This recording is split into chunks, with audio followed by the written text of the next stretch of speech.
Welcome to Big Rascals, where we may be grown-ups, but we'll never stop being rascals. We are a boys' book club, not just for the boys, but all those who enjoy reading, writing, comedy, and entertainment. Our purpose is to have fun discovering new worlds, making friends, and finding a cure for dyslexia. Hallelujah. Happy to be back. Welcome, everybody. Yep, welcome, dear viewer. Glad to have you back for our episode of delving into Dungeon Crawler Carl.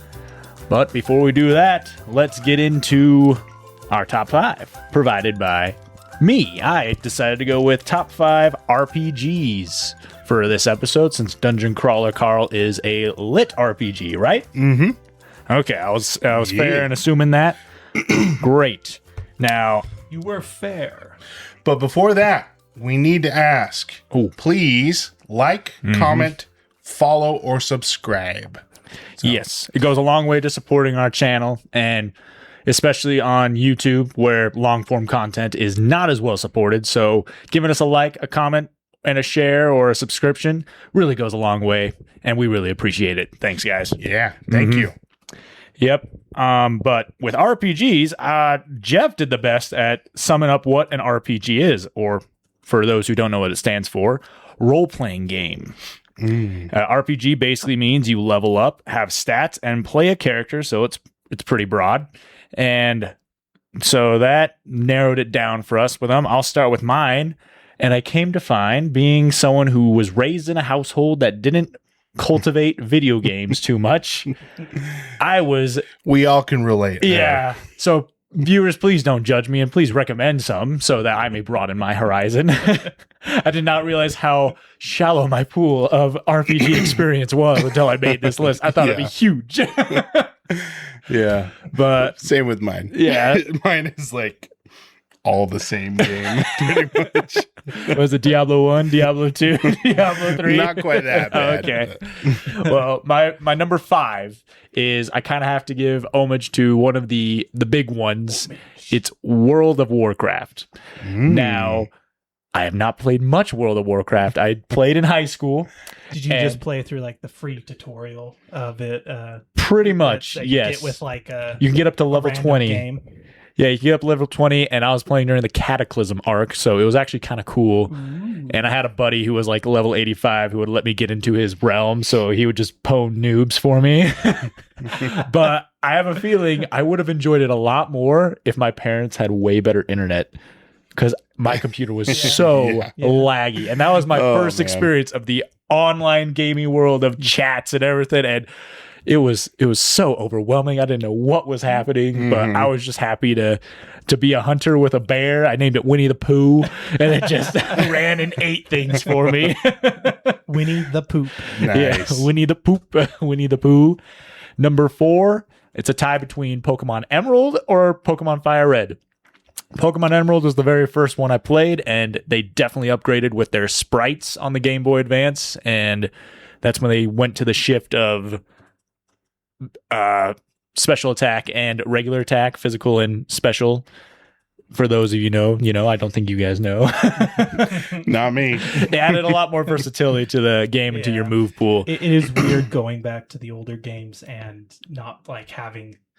Sounds like my mic isn't registering quite right, but weird going to the older games and not having that split, and you have to then readjust your entire thinking of how your entire team set up. Yes, Yeah.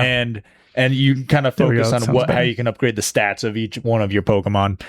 And Emerald is definitely the superior out of the two, but I love Fire Red because it was the very first one I could have Charizard as a starter. So, and I could get Tyranitar in that game too.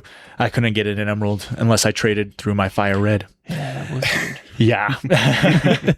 And Fire Red was the first one I actually completed the Pokedex on, which was such a great feeling. Dang, you had friends to trade with? No, I had a Game Boy SP and a Game Boy, and I just traded with myself. Who do you think I am? A popular kid? Those all popular the kids popular and all their kids. Pokemon friends.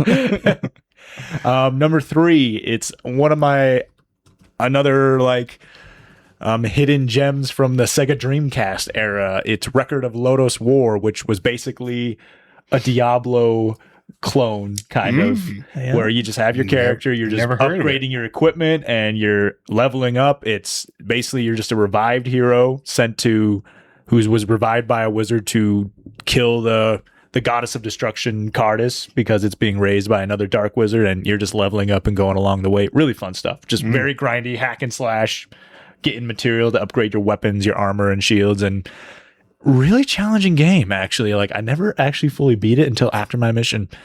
And come to find, the 2 dragons in that game, way harder bosses than the actual goddess. So props to them for making the dragons cooler. Yeah. Oh yeah.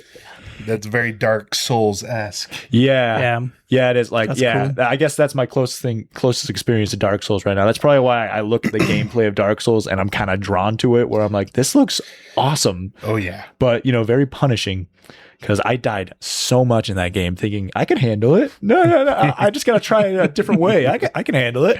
No. But luckily, never mind. I don't know where I was going with that. Number 2 is, once again, the game I will always shout from the rooftops is definitely underappreciated. Skies of Arcadia. Mentioned it on this channel already. That's your number 2, huh? That's my number two. Definitely an RPG, turn-based combat. You're leveling up your team. You're learning magic. You're upgrading weapons.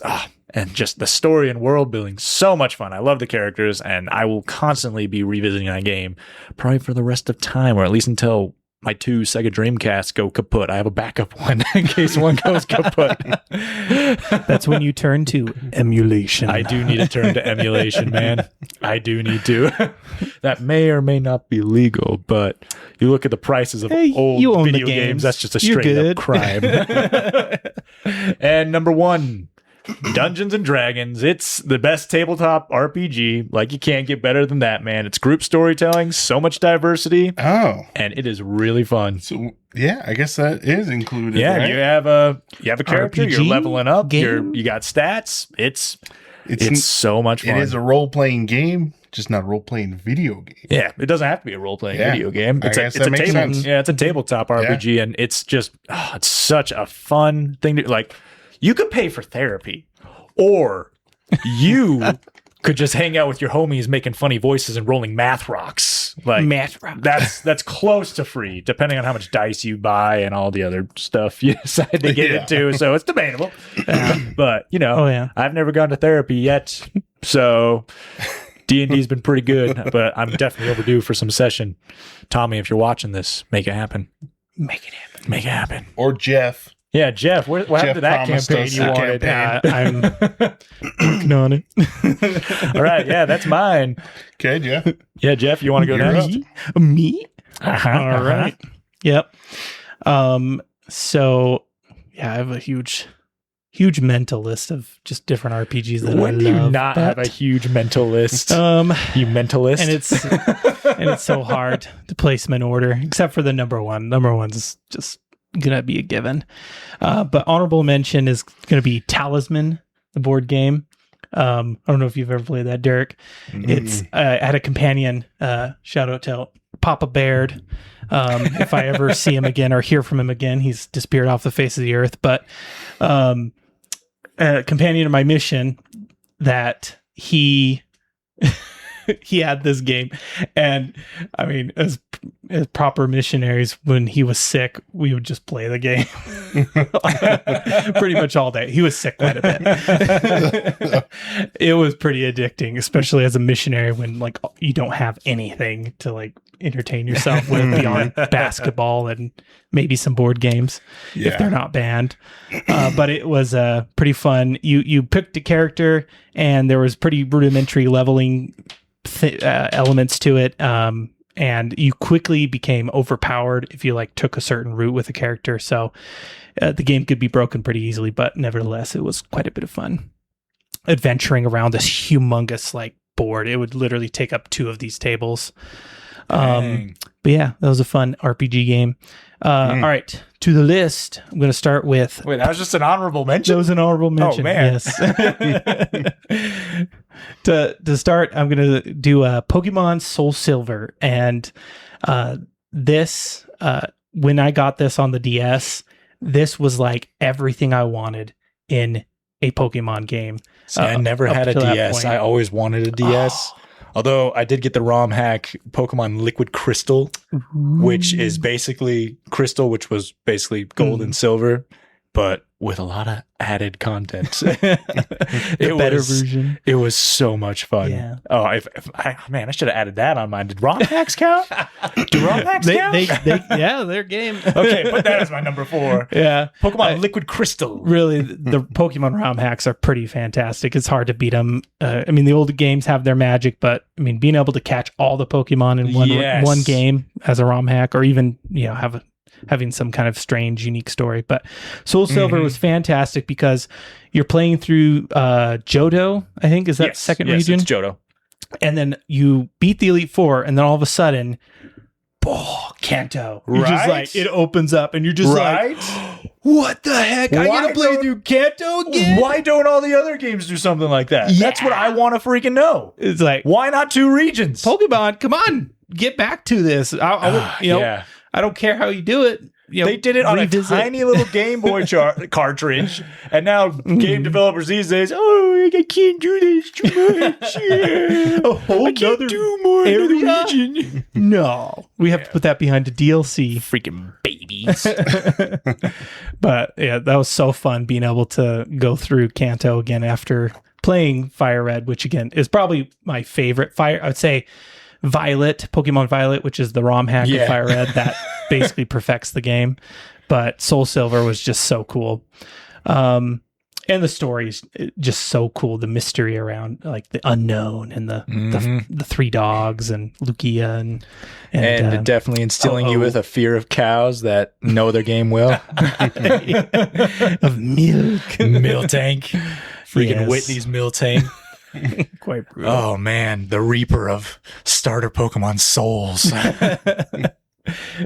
For those that don't know, and Greg, basically Miltank had a ability where it could drink its own milk and heal itself all the way to the floor. And it had tanky stats. It was so tanky. Even though your level was like way higher than it it would just could build take up like a super powerful attack and then heal and then it itself. had its rollout, which it would do 5 turns in a row, and it gets more powerful every time. And it doesn't have the greatest accuracy, but for some reason with Whitney's Miltank, it's got 100% accuracy. It never misses. Yes, quite a challenge. And as you know, I do like a challenge. Fallout New Vegas is going to be number 2, and the story is addicting. It just hooks you in so well. The couple times I've played through it, and I'm playing through it again. I'm actually doing a Carl build. Carl and Donut, Bomber Monk. It's a lot of fun, but we'll get into that later. Just the story just sucks you right in. So addicting, so engaging, and I mean, such an old game too. Like it was out before Skyrim, so I'm pretty sure out before. Just so fun. Definitely recommend. And you guys try it if you haven't. Just fantastic story. I played it a little. It's fun. It's a game you have to get absorbed in. Yeah, and it helps if you kind of build your own backstory to your character. And it was like the first Skyrim style game where I did that, where I didn't just go in with murder frenzy, Murder hobo. Yeah, I actually was building a character story, and it just sucked me right in totally. Uh-huh. But all right, number 3, and again, this is where it just gets so murky on like where the actual ranking is. Dark Souls 1. Not the first Dark Souls game I played, but the first one I actually committed to, because the first one I played was Dark Souls 2, which the more I look into Dark Souls 2 and the more I play it and look into the lore, the more I love the game. But Dark Souls 1 is just so fantastically special, and it is, I mean, it's probably the best place to start Dark Souls in my opinion, but not always does everyone get into it because of the challenge and some of the clunky mechanics, but Yeah. so good. Number 4 is Dungeon. Number 2. Number 2. No, he said Dark Souls 1. Am I was number counting 2. up? I'm Dark counting Souls wrong. Yeah, you're counting down. Yeah. Oh. So Okay. I don't number know. 2. Okay, number 2. Your number 2 Yeah, is my number 2. Yeah. Dyslexia is kicking in. Number 2 is Dungeon Siege. And Yep. Mhm. Calling this back to an game. earlier episode. Yeah. This game just Both of us. constantly in the back of my brain, and the story could be as cheesy as it can be. I probably wouldn't even care. It's just so fun and such a fond memory, such good nostalgia there. Yeah. That's in desperate need of a remake. It would do so well to just be done properly for the modern gaming era. And the number 1, Dark Souls 3, probably saw that coming. the perfect Dark Souls game. Yeah. In terms of multiplayer. The only thing it could do with it, and there are people who've modded it, so you can have like synchronized multiplayer. But oh man, so fantastic! Just amazing story, amazing fun times. Yeah, this was the first game I got Greg to play in the Dark Souls series, and I made it mandatory. I literally bought an Xbox One, and I bought both of us a copy of the game. And Dang. I like brought it over to him as soon as I got it. I'm like, here, we're playing this. Yeah. We're playing this together. And it was one of the best right things there, ever. just looking at us. Oh yeah. Yes. There's my copy. Such a beautiful thing. That's my list. Cool. Yeah. Okay. My list. My honorable mention is: do you guys ever play Gauntlet Legends No. on the Xbox Yes. 64? Or Do you mean the GameCube? Nintendo 64? I don't think it was it on the Nintendo 64? I'm pretty sure. Or are you thinking of the GameCube one? Maybe I'm thinking of the GameCube one. But Are you talking about the one where it's like yeah. I You're think like it's the throwing GameCube. axes Yeah. and stuff. Yeah. Oh, that's GameCube? Okay. Yeah. Well, I totally spaced on that. That's great. this is a game that Xbox 64. yeah, What a the fantastic Xbox, console. the X Cube 64. You could play The The Legend of Halo. Well, anyways, this game is one that I've only played a handful of times because I've never owned the game myself. But every time I play it, I'm like, oh my gosh, this game is so fun. It's so cool. Talk about And you just- addicting gameplay. Oh, Treasure yeah. looting. So, I mean, I didn't even get through maybe first couple areas, but so fun. Definitely an honorable mention. My number 5, I'm surprised you didn't put this, Geoff, Elden Ring. Geoff and I have been playing through this for the past Still playing. 4 years. Yeah. I don't even think we're halfway through. We're like maybe halfway through. Yeah. One thing you got to know about We are me and doing Geoff, everything. we are completionists. If we see an item, we have to go and see what it is, even if it's just a rune shard. A dungeon must be completed. Yeah. Every boss, every creature needs to be killed. And it's Elden Ring, so it's hard. And To say the so- least. Yeah. And we're playing like once a month, Playing maybe. very intimately. Yeah. Yeah. And so we It's relearning every time we play. we start playing and we're super rusty. And so we have to get back into it. This is kind of what happened when we played through Dark Souls 2. Mhm. It took us forever. And so that's why I kind of put Elden Ring kind of in the same category as Dark Souls 2. Yeah. Well, But- and I know, Greg, you've lost a finger almost to Elden Ring, haven't you? Would play a boss, you go, dang it! Ah! Oh, I don't even remember Countless that. controllers. I have just been remember you lost. coming into work and always be like, I can't do it with this finger. And then you tell me how Oh, yeah. you messed up on a boss with Geoff. And just, you went, no! And you hit your finger on the Oh. table. Yeah. Probably because I Was was that- putzing around. Was that Elden Ring? Yeah, it was Elden It Ring. was Elden Ring. It was Elden Ring. Oh, man. I So don't I know. think it was the guy where it's hard for me to describe, but you're like in a desert area and you could start far, but he just basically Oh, jumps. Radon. Radon. Yeah, Radon. Oh, man. Yeah, And like Jake was telling you, Starts you could get a seed. sniping, You know, yeah. it's like, yeah, but then he like just gets you even faster. As soon as I get it out, it's like he speeds up too. Yeah. Oh man. He speeds up too. The only thing more infuriating than the Dark Souls and the Elden Ring games is Madden. I had to stop. I had to stop playing Madden because I broke too many controllers with that game. Oh my gosh. Yeah. If you know, you know. But Dark Souls was infuriating on a different level where it's just difficult, and like you would get so close to defeating a boss, and then they would just gank you and kill you, and you're just like.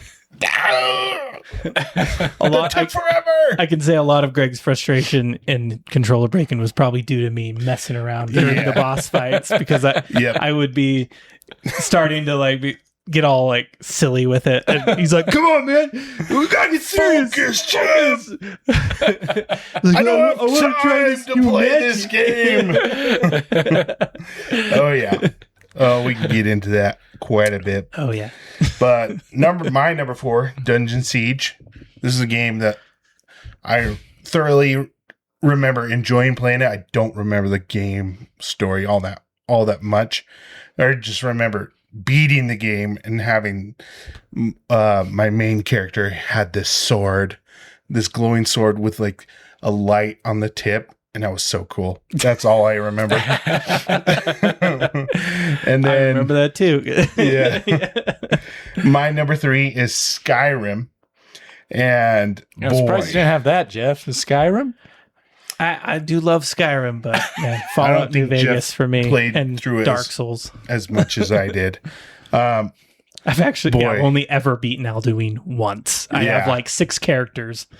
Well, Only ever got to Alduin once. you can go and beat him pretty quick if you want. But Skyrim, this is the problem with open world games, is just the amount of time that they just steal from you. Mm-hmm. I was only able to play through Skyrim. You're doing nothing in the game, pretty much. Because I was working a seasonal job, and like the winter we were off.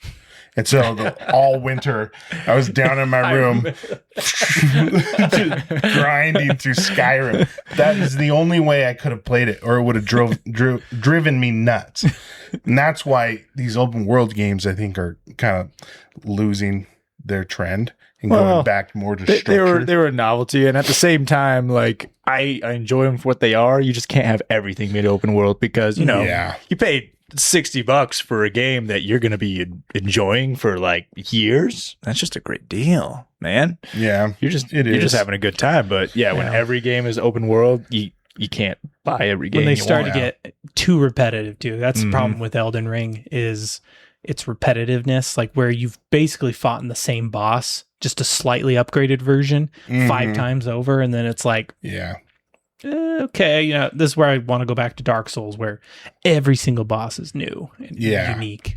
Oh, dang. And that's what the beauty of Dark Souls 3 is. It's just it is somewhat open world, but also linear to where you are guided through a linear quest, but you have the ability to have the open world experience, but at the same time, you're not like devoting your still life enough to opportunities to go off the beaten path if you want. But I got one more game. Well, so Skyrim was 3. Number 2, and this is kind of my childhood, Diablo 2. Childhood. Fight demons through childhood. It is such it is such a huge influence on my life as far as like my love for fantasy and like that whole quest, good versus evil kind of feel. A lot of my writing kind of comes from Diablo 2. Like I love the concept of like demons and like a character having to go to hell essentially to fight these demons. Just such a cool. Have you played Doom, my guy? Sounds right up your alley. Yeah, it probably is. But that's the problem. When I get involved in a game, I have to be careful because I can get obsessed, and that's not good for when you're an adult. An adult and a parent. Yeah. Yep. A spouse and a parent. Yep. And then my number one, if you haven't guessed already, is Dark Souls 3. And this is a game that I could probably go back to at any moment and enjoy it. I think I've created almost every type of character in it. I created a Gandalf character. I created a tank that he was essentially a bear, and like Bear with a big sword. yeah, he was my PvP player that I would duel other players with, and I went like on a 50 winning streak with him, killing all these players, and I felt so cool. I'm just like, oh, I'm just this beast of a character that has so much poise, and he's gonna trade blows, and he's always gonna come out on top. Fighting in the area just outside of, or just past Pontiff Sullivan's boss arena. Yeah, oh yeah, the great PvP area. Uh-huh. Oh my gosh. yeah. Oh yeah. So yeah, that's my top 5. So Nice. Mm-hmm. Well done, lads. yeah, Good stuff. Good games. Jeff, you have our hot take. Let's get into it. All right. So it's gonna be running on the coattails of your hot take from last time. But it'll be interesting to see how it plays out. But I'm gonna say the internet has ruined Magic the Gathering, the card game. And I'd say almost entirely, because not only because of the way they're basically producing the game now, especially with all the Universes Beyond characters and cards, and how you're playing SpongeBob and Spider-Man and Sonic and in Lord of the Rings. But primarily so with the whole deck And building. now Dungeons and Dragons. And now Dungeons and Dragons. Well, Wizards of the Coast owns Dungeons and Dragons, so Yeah. that wasn't really Universes Beyond. It's basically them saying, yeah, the planes of the Forgotten Realms is just another plane in the Magic and Gathering universe. Pretty much. I do feel like it fits there. Okay, so what is your theme a little take? better. Let me. Is so it Universe Beyond sucks, or it's more just the internet has ruined Magic the Gathering, and kind of, especially in the aspect of deck building, where before and even Yeah. I mean it's been around since the dawn of the internet, but for the most part, you can't really ever claim to build a unique deck in Magic the Gathering anymore, because it's formulated on the internet. I mean, the superior version of whatever deck you are thinking about building is already formulated on the internet. So in reality, I mean, especially with proxies, you basically go online, find the cards you got in your booster pack, and you're like, I want to build a deck around this. Somebody's already built a deck around it, or they basically have designed decks to be built around all of those cards. So they have it's now a game of pre-built decks, but it's just about them making you think you're collecting the cards and building them yourself. And so the past magic of Magic the Gathering was you didn't have all the cards on the internet. You couldn't look up. Maybe you could find it through some obscure threads, but in general, like not as prevalent as it is now. But you got the cards and you felt like you were designing something. You felt like you were creating something. That feeling is kind of gone now, because everything is pretty much pre-built and pre-planned, predestined pretty much. So the internet, in my opinion, has ruined Magic the Gathering, especially when it comes to deck building. So what you're saying is that just because the database for people's card knowledge means they don't have any unique decks? Yes. Well, you here's can a delude question. yourself to think, oh, I've built this so unique. They basically planned that. Then I guess way. everything we write, because we get it from a database of other writers, and everything is no longer unique. I think what Jeff is kind of getting at is these almost like an example of someone we know. Bibba. Yes. Bibba goes out there and buys I think we these call pre-made Bibba decks out that more are than anyone. overpowered. Yes. When was the last time you discovered an infinite combo on your own? I think just last week. Oh, yeah? Well, you haven't been following the Hobbit spoilers. I have been because, my boy Smaug is becoming a Magic the Gathering card. I mean, 4 different versions, baby. So I am still on the hype train for that. Yeah. And as soon as I saw Smaug the Impenetrable come out in 8/7 Dragon with Flying, Indestructible, and Haste and Rakdos, and whenever it's dealt damage, non-combat damage, you can create that many treasure tokens, I immediately thought, oh my gosh. In my Shadow the Hedgehog deck, I have Smaug and I have Sonic this or one Shadow. creature that deals 1 damage to each opponent anytime an artifact comes into play.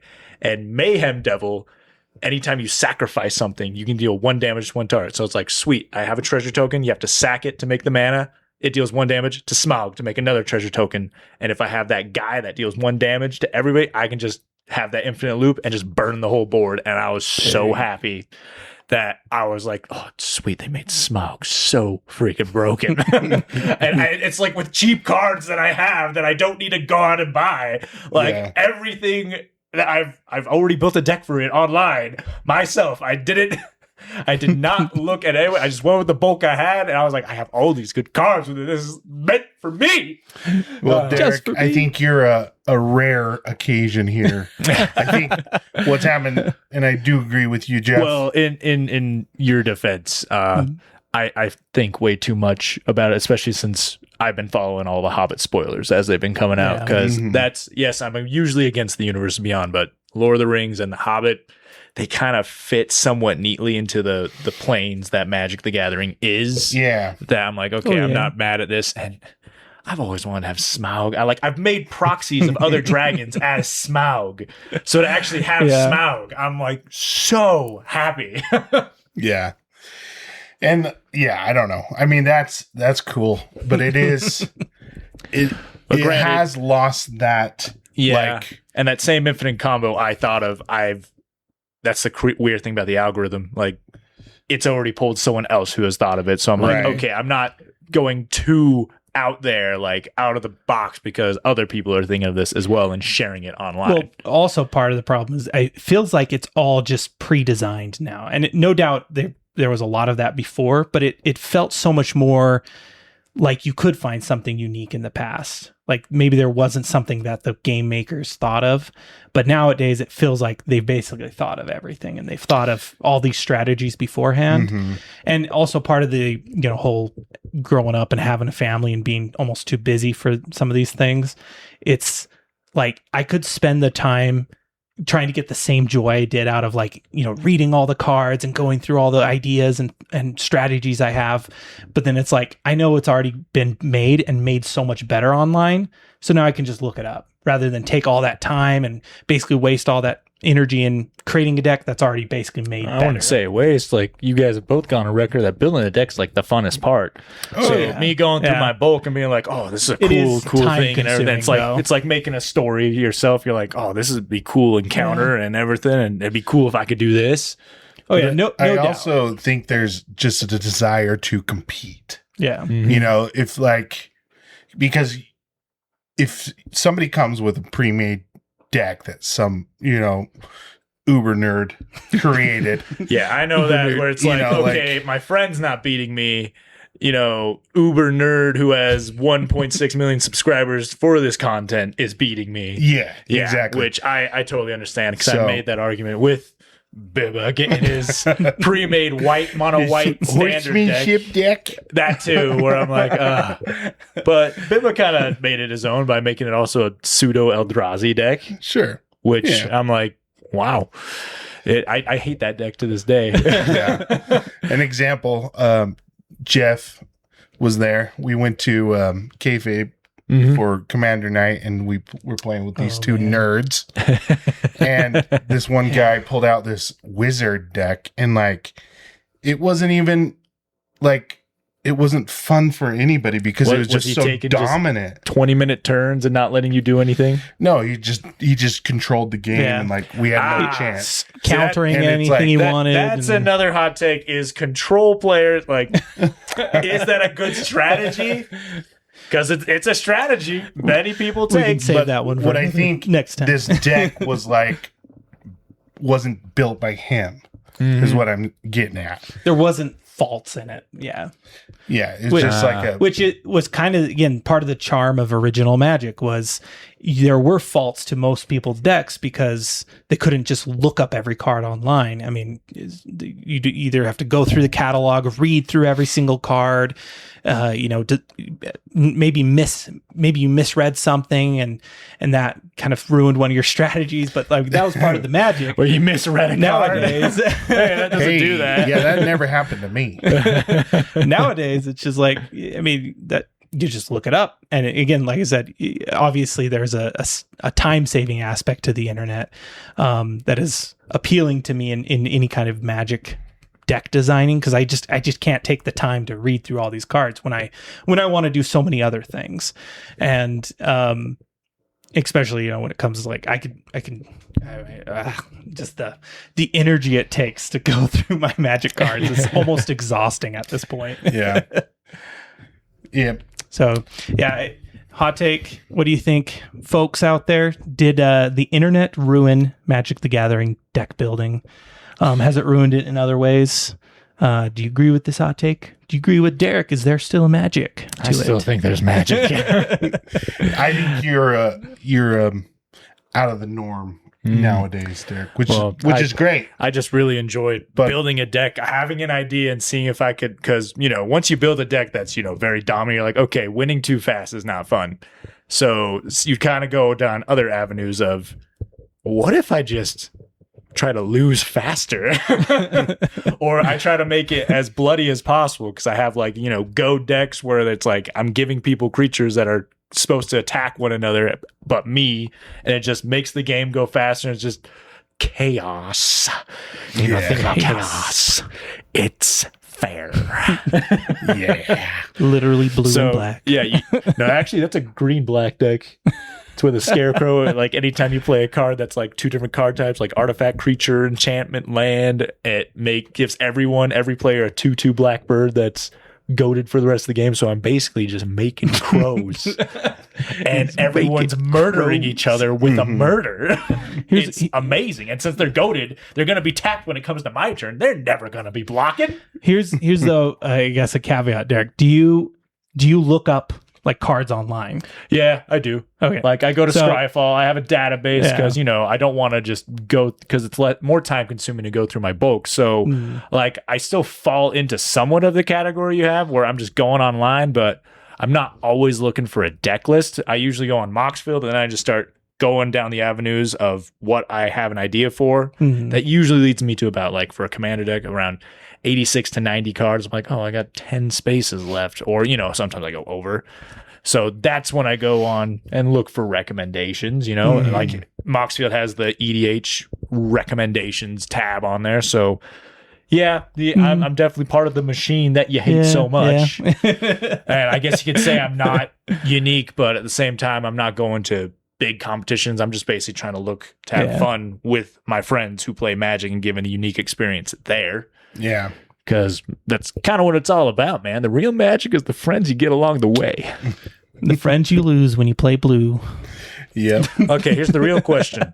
Why do Magic players hate blue so much? And why do they keep making everyone hate it? Is it because they counter your stuff? Is it because they don't let you play? No, you're wrong. I'll let you know why. Because it's a water droplet. And that makes them think about having a shower, which you all know they hate. They can't think about getting clean. They don't want to think about getting clean. That's why those who have been to those scenarios of tournaments know that a stick of deodorant can go a long way, man. If you get anything out of this episode, please bathe regularly and wear deodorant. Please. Yes. Good hygiene. All right. I digress. Oh, yes. Oh yeah, yeah, yeah. I think that's it's a catchphrase. I do agree with you, Geoff, but I think that's a decent hot take for sure. Good. We got some controversy with Derek a little. Yeah. So, yeah, let us know what you think. Mm-hmm. Yeah. Okay. I think we should move on to the book. Let's get into it. Dungeon Crawler Carl by Matt Dinniman, and I'm going to give a book summary. The Dungeon Crawler Carl series by Matt Dinniman follows Carl and his ex-girlfriend's cat, Princess Donut, as they survive an intergalactic reality TV death game where Earth is turned into an 18-level dungeon. So yeah, that's a pretty basic summary. A nice, good rundown. Yep. And also, this will be a non-spoiler section. So if you haven't read it, don't worry. We're not going to get into spoilers just yet. We'll warn you when we do. Yes. Yep. So I'm very curious. What was your guys' first impressions? This is like modern day Dungeons and Dragons meets Futurama meets just wacky comedic shenanigans. Like it was it was kind of all over the place, but still very well structured. So I appreciated the comedic chaos it brought. Comedic chaos. That's a good way to put it. Yeah. Geoff, what do you think? I'm going to say this book was a perfect example of a very generic idea that can be written well. And I say that Brandon Sanderson said that, what's the quote? It's ideas are cheap, but good writing is well worth its weight in gold. And that's been proven time and time again by all kinds, like books like this, where this honestly is an idea that's been used to, crazy amounts. I can count a ton of different anime that are almost the same story. And other like games and books that kind of fit this. Sword Art Online and Ready Player One is kind of this as well. So like this has been done before. It's been done, but it's been, and this to you, Derek, about the writing, how your writing example when you're using it as to counter my Magic the Gathering argument, this kind of disproves it, because honestly, thousands of stories have been written, but this still feels unique and still tells a good story. So this just proves how you can almost take any, and this for the most part can almost seem like a stupid idea, but it comes out, again, for how popular it is, it comes out very well done. So very enjoyable. A lot of things I dislike about it, but quite enjoyable for sure. Yeah, I was super curious because I either thought you guys were gonna like it or hate it. So, which is, I'm in the realm of I enjoyed it thoroughly, and I kind of hooked me in. And I'm like, I read through 4 of the books since reading through the first, and so, but yes, there are some things that I did not like, and we'll get into that later. But well, it's interesting. Yeah, next question is, does it deserve its popularity? Because it is flooding the internetosphere out there. Yeah. Like, we were hearing about it when we did the Paxao Talamanus video. We saw everyone in our comments saying, "Gosh dang it, Donut," or "New achievement." Just all over there. You guys were great. I loved seeing all that, and it just made it more of a place to share. Now they vocal make stems. sense. Yeah, now we get it now. We get it. We're saying them too. Yeah.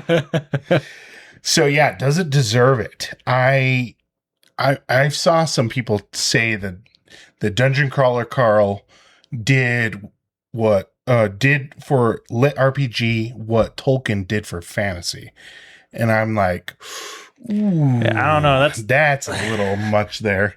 But only time could really tell with that one. Yeah. But dude, that is way too grandiose in my mind. Yeah, that is a bold statement for sure. I will say, I think it deserves its popularity for it being well written, but not for what it does for the genre. Because like I said, it's really nothing new. But I do think it's well written. It's popularized lit RPG though. More than anything. That's true. More than anything. There's so many pop culture references and everything. So you could not be a fan of a lit RPG and you could still get a lot of enjoyment out of this. Yeah, it's definitely boosted the popularity. Yeah, I can agree to that. Yeah, for sure. Yeah, it's there was a trend of lit RPG growing in popularity, no doubt.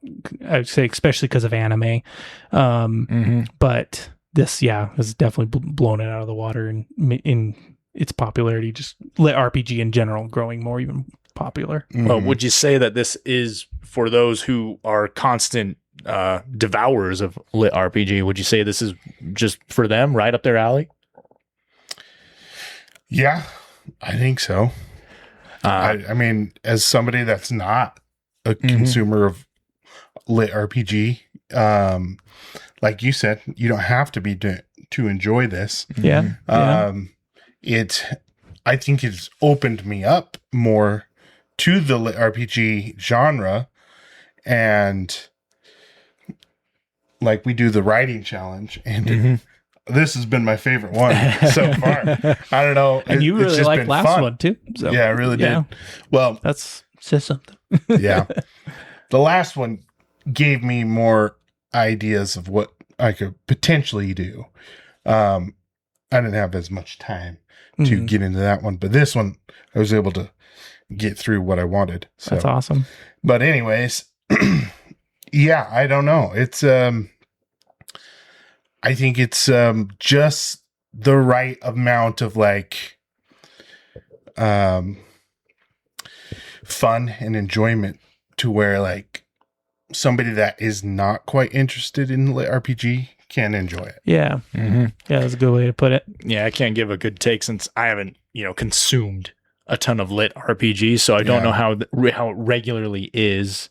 But I could see someone saying like, "Oh man, this is just a watered down version of what I usually enjoy. Like this is just a guy taking everything popular at the time and putting into a lit RPG format." Yeah. Yeah. A lot of meta humor. Yeah. I'd say this book is a very mature, immature audience. Yeah. So that's who I'd recommend for it. Yeah. And yeah, I would say that there is not a lot of depth.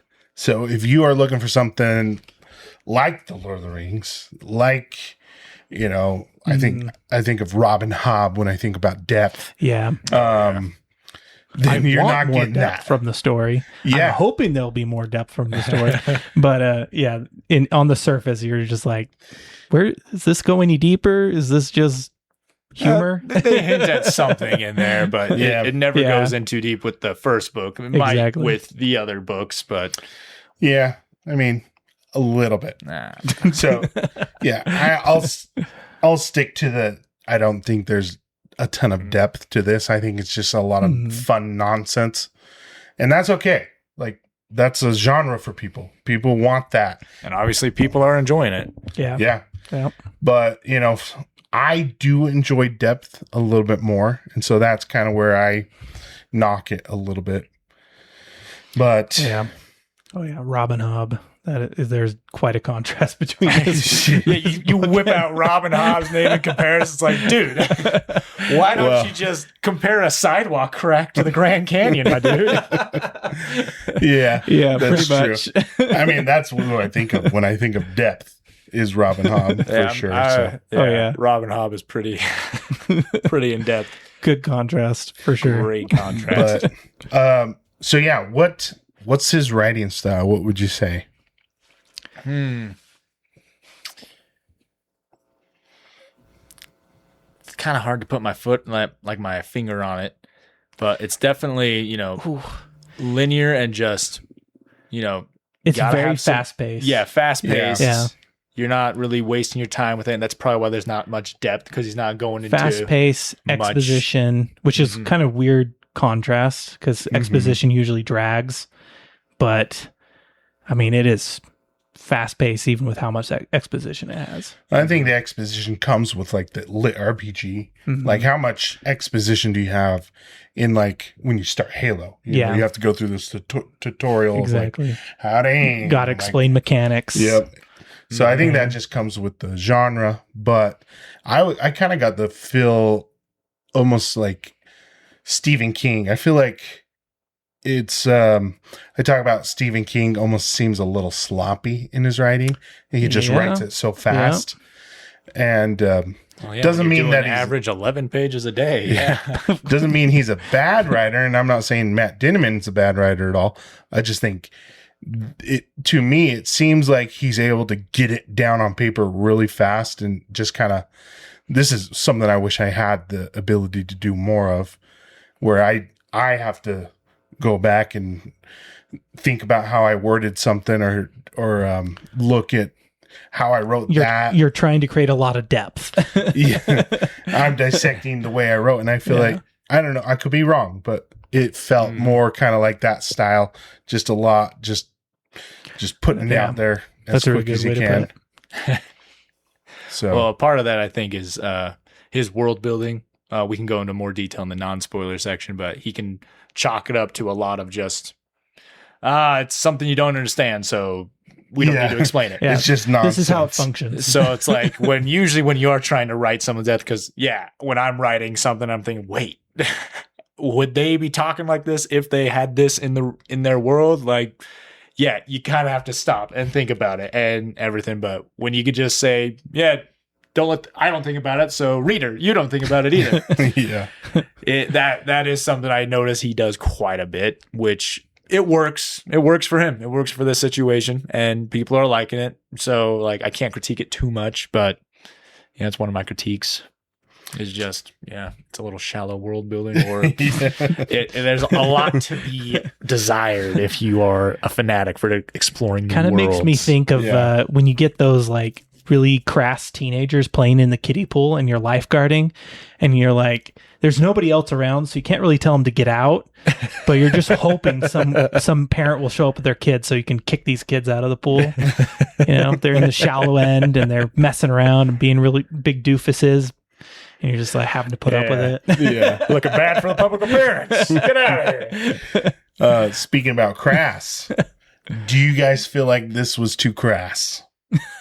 Well, seeing as how it's like huge in the pop culture, and nowadays we had a discussion of like swearing and vulgarity is really lost its potency over time. So like, you and I were in construction, so we hear way worse stuff in real life. Yeah. So it all came off pretty tame to me, but at the same time, when, we're big fans of the literature that just inspires the best out of us. Yeah, I'm not getting that feeling when there's all this vulgarity, like, Tolkien and Robin Hobb and Lewis and Brian Jakes, they just inspire you for a better world. And I'm like, no, this is all just basically a funnier version of our world. So it doesn't capture that wonderful escapism that I want so much. Yeah. Maybe I wasn't the best audience for this. I enjoyed it, like I didn't feel like I wasted my time, like, because that's the worst critique I can give to any book is it wasted my time. Yeah. Which luckily the books that we've had here, I haven't said that about any of them. I'd say the benefit of the book is it inspires me. Because again, I enjoy the story, and I think it's a story structure that could be taken in wonderful ways, like you said, Derek, to inspirational heights. This just doesn't do it, and a lot of it is because of how crass it is and the language that it has. The amount of times it takes the Lord's name in vain is just excessive. Yeah, that's true. And they even make it like a point and principle to do that from now on throughout the rest of the series. So it's just like. It kind of puts a taint on the book that doesn't make it or put it to those inspiring heights. Yeah, I don't see myself ever like crying reading this series. Being like, so emotionally moved. Yeah, because there's just I don't think you can be serious. Like when it does try to go serious, his writing style is very unserious. It feels shallow when it goes serious. Yeah, as we're playing in the shallow end here. So that's what I struggle with. I do, like Derek said, we are in construction, so it's not like the F-bombs or the sexual talk. We're really, not getting widely offended. Really like offends me. It takes me out of that immersiveness, I guess, that I get from other authors. It's fun and it's silly. It's funny. But yeah, like I said, it's not something that's I'm going to feel inside my heart and just fall in love with. But I am entertained. Yeah. Yep, for the most part. Yeah, it's but it's not one of those things where I am looking to inspiration. It's not like me going through a hard time. Oh man, Carl and Donut were able to squash that goblin's head, that means I can do this too. No, like, that's not my first thought. It's not up there with Sam No, it's carrying not. Frodo and be like, come on, Mr. Frodo. Yeah, it's not, man. You mean when Carl goes, they will not break me. That's not like, oh, I'm not gonna be broken. See, He's so cool. I get what he was trying to go for there, but once again, it's been done so much better. When the AI, By like so moments many other before, writings. uses an "fu" joke. Yeah. You're like, okay, yeah. Yeah. So I think, I don't know. Do you guys have anything left with This non-spoiler? is very much how I feel. It hasn't gotten to the levels of Rick and Morty, but I just can't watch Rick and Morty anymore for these exact same reasons. Where Rick and Morty is so horrible in its humor now that even when it tries to like broach on the emotional and the sensitive, like there's nothing redeemable about any of the characters in this universe. You just can't enjoy any kind of sentiment towards them. And so, like you said, Derek, when I read a book or watch a movie, I want some element of escapism. When Rick and Morty basically paints the world in reality and paints it even worse than it is, it's like, I don't even want to be a part of that. I don't even want to enjoy it. And I mean, luckily, Dungeon Crawler Carl doesn't quite get to that level, but it definitely feels like it's broaching on that with its humor, with its language and everything. So yeah, it really, and it kind of shows Rick and Morty's kind of fallen off on popularity, and I mean, the type of people involved with it, it's like, well, kind of shows the mentality behind it. So Yeah. Well, I mean, as a huge fan of It's Always Sunny in Philadelphia, I don't get any feels from It's Always Sunny. It is only dumb entertainment. Well, You know? I would counter that, because what I loved about Always Sunny in Philadelphia, see, this is what the greatest comedies do. Like, they make you laugh about so many things, but they also have a backdrop of like an opinion of the world. Like, take their gun control episode where, you know, Dee and Dennis take the stance of, you need to control guns more because, you know, it's so easy to get a gun, and they go out to prove it and they see how difficult it is. Whereas Charlie and Max say, nah, guns are not, you need more guns. And they get into the position of, oh, we do need more control. Whereas Frank is just basically just I pulled out my piece and he's just hyping it up to get profit off it. Like, that's happening in real life. You have these two sides not being able to see the other side of the argument. Whereas in that episode, each side was able to like flip their opinion and then you just see like, oh, even most of these arguments even with these irredeemable characters, there's something redeeming to the show. There is something, but like it has a statement elements around it has a statement on society, on real life as is. Like, you can find that in today's, and it makes you more nuanced as a person, because you're like, oh, this is like how in Always Sunny they had this stance and they were proven wrong. Maybe I'm wrong in this stance, or maybe that person is blind and that kind of thing. And you know, comedy had a great way of critiquing politics and society and social norms with their overblown, like, I believe Futurama and The Simpsons do it all the time too, and that's what made them pretty good. And like, they entertained first, but at the same time they had this great backdrop of helping you think better as a person. Yeah. But I wouldn't say Dungeon Crawler Carl did that for me. So like, I can't believe I'm defending a point about Always Sunny in Philadelphia against you, who I'm not is one of the biggest fans. I'm not saying it's not clever. Like, their humor is extremely clever. Oh, yes, it is. But I'm not going to It's Always Sunny for feel good. It's true. You know, you're not. Yeah. And that's similar to Dungeon Crawler. Wait, you're telling me you didn't feel good when Mac did his dance in front of Frank and you didn't say like Frank? I get it. No, I didn't. But I laughed. I thought it was funny. Yeah. But yeah, great show though. Yeah. Like, it's never a waste of time when you watch Always Sunny. There's a proper balance for sure. And Always Sunny, and I would say even Seinfeld kind of have that, where you think of Seinfeld. You don't really go to it for the feel goods. I'd say a show that balances it almost wonderfully is Futurama, where man, I've had the feels in that show where it's made me like emotional, but it has that insane humor to it that it goes into that shallow realm, I guess. Mm-hmm. Yeah, like his dog episode. Yeah, like my goodness. Yep. Well, anyways, you guys got anything left of non-spoiler? Nah, I got nothing. I think we're ready to get into it. Yeah, let's take a little break and then we'll get it back into the spoiler section. So, see you in a minute. Alrighty, we are back. We are going to get in our non-spoiler section.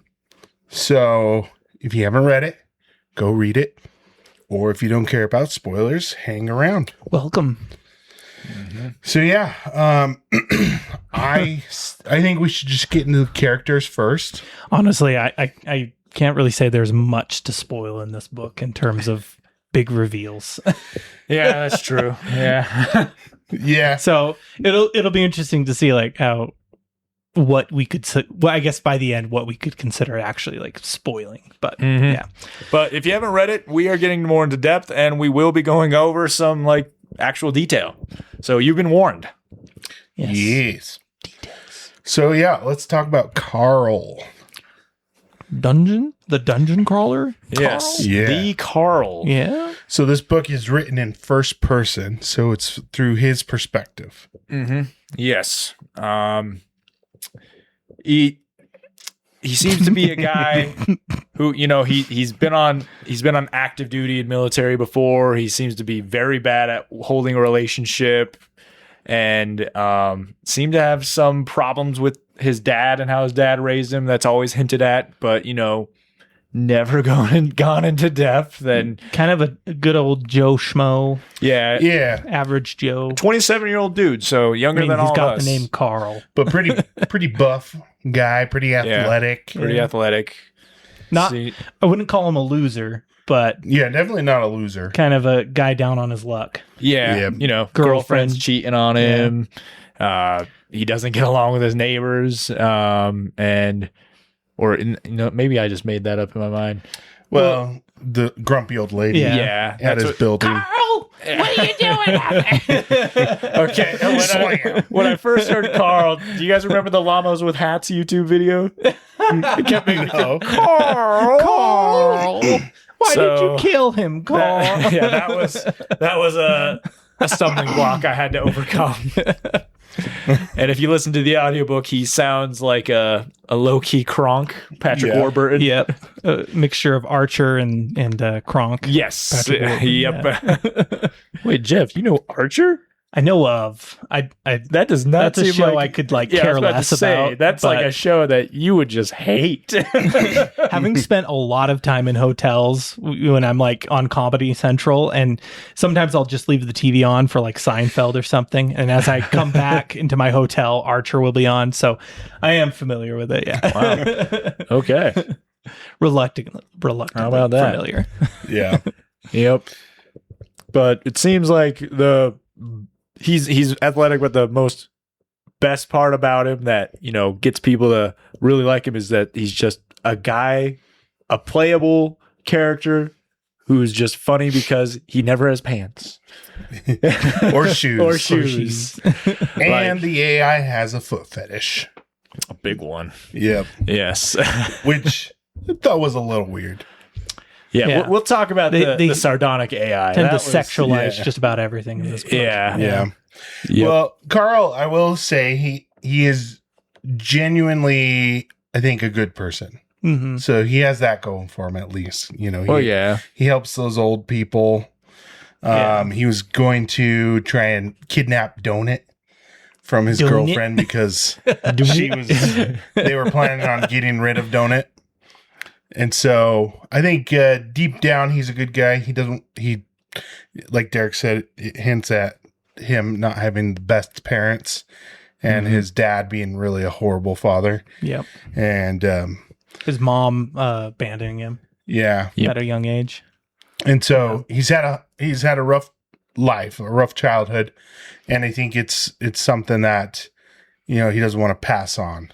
So I think that's at least some nobility right there. Did you guys relate to him being an electrical work? Like, I've worked with this guy before. Yeah, there hasn't been too much to that. Yeah, I feel like that never really came into play. Yeah. Like I totally forgot about that kind until of you brought it up. Just it's like almost like, oh yeah, he knows technical things a little bit. Yeah. And that, I don't want to spoil anything from the next few books for you guys, but it seems like that is kind of a thing that I will knock Dinniman on, is he'll bring up things that you're like, oh, I can't wait until he brings that back. Mm-hmm. And then he doesn't. And I don't know if he's going to do it later. He's not even done finishing writing the series. And I think he's got 7 out. So I have 3 more to go until I'm caught up. But 7 or 8 out. I think he has 8 out now, actually. So 4 more until I'm caught up. But yeah, did you guys notice some of that? Because I feel like the book itself is almost, it's like, it doesn't feel concluded when it ends. It feels almost like a big long episode. Yes. Yeah, there you go. So you guys agree? It doesn't. I was looking for no, this like, great closure. Climax, and it just felt like kind of almost like in Skyrim, the first dragon fight is a pretty big event, but afterwards when you're fighting dragons, it's just like, oh, I ran into another dragon. And that's kind of how this felt. You're still getting into some big fights, but there was never really a big, like, to me, it never really felt so big and momentous. It was just like, oh yeah, okay, another battle's over. And then I was like, wait, we're at the end? Oh, okay. Yeah. Like it is giving that Elden Ring and Dark Souls 2 vibe of like the bosses aren't, like, they kind of lose their meaning more and more. Yeah, it's like a little meta humor, not fun, so memorable. But then, they're not as memorable for sure. So we kind of got off Carl, but that's okay. Yeah. Well, there's not much to Carl. He's got the physicality that you want for a guy to be doing the physicality that is required in a story like this. And, he's that rough around the edges, but a softy on the inside. Kind of like this is all stuff that we've seen before. There's nothing groundbreaking. He's meant to be very much insert yourself character. Yeah. There's small redeeming qualities to him. He helps the old people. He's good to Donut. His girlfriend cheated on him. It's like, how can you not feel bad for this guy and sympathize with him? Yep. Yeah. What do you guys think about his build? His build? Do you like his build? Barbarian is one of my favorite class in D&D. Bomber monk. Yeah. Oh yeah, bomber monk. That's right. Yeah. I forgot. That's what it went, because he started off more as like a barbarian, just, he's just pummeling things and kicking things. Smush. Yeah, which, I can always respect that. But yeah, bomber monk. Yeah, that's pretty funny. I was telling Greg how I started actually a Fallout New Vegas build of Carl. I actually was telling everyone here. Yes, you were. But I was there too. So in Fallout New Vegas, the very first companion you can get, well, if you're kind of following the main storyline, is this floating robot that shoots lasers. So I was like, that's my donut. And the very first encounter you have with enemies is this gang of criminals who use dynamite. They're like the goblins, right? The goblins who use dynamite in these big explosions. And so I basically got some brass knuckles and a whole bunch of dynamite, and I have this floating laser shooting robot. I'm like, I'm Carl, and I have donuts. So I've been doing this dungeon crawler Carl build in Fallout, and it has been a blast, literally and figuratively, as I've used so many explosions to just kill everything. Does he have pants? I guess so. It's I'll have to see if there is a like boxers attire, because I mean, one of the problems with it, you only have like an armor set, and it's a complete outfit. So there's got to be some boxers in that game, I'm sure, no doubt. In Fallout New Vegas, there's got to be some boxers, because there is like sexy sleepwear, but I think that's usually just like pajamas. Yeah. Yeah. But yeah, fun build, blowing and just punching things. I imagine, he describes it as getting very messy, but sounds like it's definitely fun gameplay in an actual game from experience. Yeah. One thing that I kind of have qualms with is I feel like he didn't really have a choice in his build. It was almost just kind of like, because he just didn't have a weapon. Yeah, he never had a weapon. His first thing is he punched a goblin, and then now he's a monk. Well, and then he double kicks another goblin, so that's where the AI's like, all right, you're a foot person now. Yeah. Yeah. Well, first he went in with Crocs, and then he lost the Crocs, and now he's barefoot, and now he's barefoot the whole time. And he doesn't have pants. Now he doesn't have pants the whole time. He's kind of victim of circumstance, because he's built up his abilities in those areas so much he could not put on shoes if he wanted to. Yeah, he didn't want to lose any of his bonuses, any of his level up. He's like, dude, I need to survive. I need to kind of just stick with this. Yeah, so it's almost like, if that's kind of Carl's situation, how is everybody else's situation not the same? Like, if they're not going in with like a gun, they're probably not These going were in with people who other happen weapons. to be outside. Well, and like, do the people with guns, do they get ammo reloaded to them, or do they go to where Carl's at as soon as they're out of ammo? Yeah, well, some do and some don't. Yeah. It seems like. It talks about that group of African, like the African militia, how they had to use their guns as clubs. Once they ran out of ammo. Yeah. Yeah, and that's it. It kind of just is. The rules are not defined that they could get ammo at any time. It doesn't matter. Like, the game is so random that like they could have laser weapons at any point. It's like who's the Icelandic lady? Is it Velka or something? She has Hekla. She's got Hekla. Yeah. She has like all this Icelandic gear almost from the get go, and then Lucia Mar. Yeah, Lucia Lamar, or something like that. Something like that. She what does she have, a mace? It's like, she just come in this with a big old mace. Her two Rottweilers. Yeah. It seems a little targeted with Carl being kind of victim of circumstance. Being the victim. Well, everyone else is kind of, they have all this cool gear. Like his first weapon was a fireplace poker. Yeah. That he was given. He couldn't do anything with. It was so bad. Yeah. It almost seems, I mean, and they kind of hint at this with the AI, that it is planned out. Like, the AI had almost these builds in mind for people, especially with Carl and his bare feet. Like, for some reason, there's so many people that the AI could have a foot fetish over, and Carl's the one it chose. I mean, the chances, how many people at the beginning, it's like a 10 million or something like that. Mm-hmm. The chances of only Carl going in barefoot are pretty low. So, especially seeing as how like the whole planet was destroyed and turned into the dungeon at a time.